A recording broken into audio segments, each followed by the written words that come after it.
విజయవాడపై జల ఖడ్గం, కాలనీల్లో వరద తాండవం. అన్న పానీయాల కోసం జనం ఆర్తనాదాలు.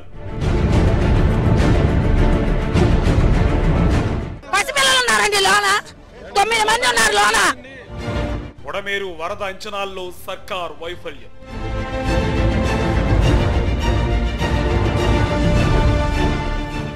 మూడున్నర లక్షల మందిని వరదలో ముంచిన చంద్రబాబు ప్రభుత్వం. నిన్న మధ్యాహ్నం 3 గంటల కాడి నుంచి ఈ బ్లాక్ బాంబే కాలనీకి ఇంతవరకు ఒక్క బోట్ వెళ్ళ, అంతా తూతు మంత్రంగా ఊరికే 4 బోట్లు.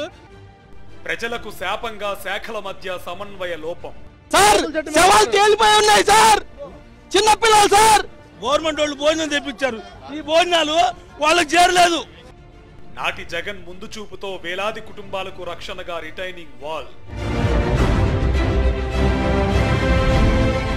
విజయవాడ విలయం ఎవరిది పాపం?